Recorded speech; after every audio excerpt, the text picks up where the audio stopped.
natin yung drive-thru ng Starbucks dito sa Shabana. Ito, ang ganda ng Starbucks dito.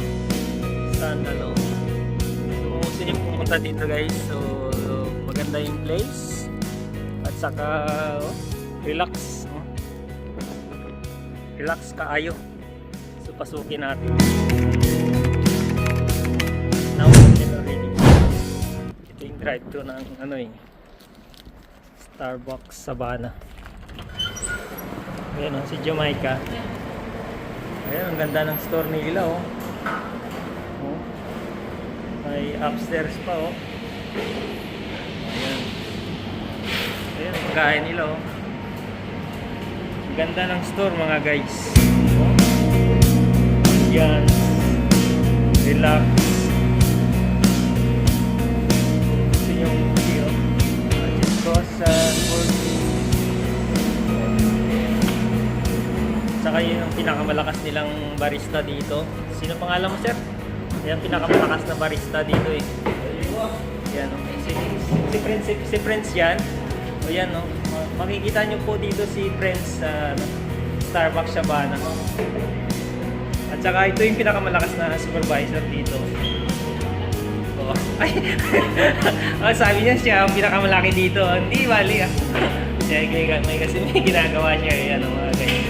So punta lang kayo mga guys dito sa Starbucks Shabana. Welcome kayo dito sa ang ganda ng store nila. Oh. So punta natin yung taas.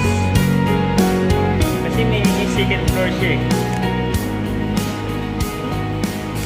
So maraming tao kanina pero umuwi na. Sila mga Pilipino. Ang ganda oh. So kung gusto niyo mag-party dito, pwede. Ayuhin nyo lang ito. Relaxing place. Ang daming mabuha no? Ang ganda. Pwede kayong party dito. Pero mas taas siguro rooftop na yun. Pero hanggang dito lang oh. Napakagandang store mga guys. Starbucks Shabana. So pag may time kayo mga guys, puntahan nyo tong Starbucks na to, bagong open lang. Ayan o, busy yung pinakamalakas nilang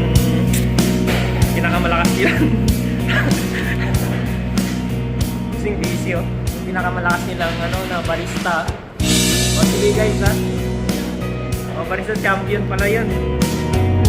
So mga guys, welcome kayo dito sa Starbucks Shabana. Pag tumahan kayo dito,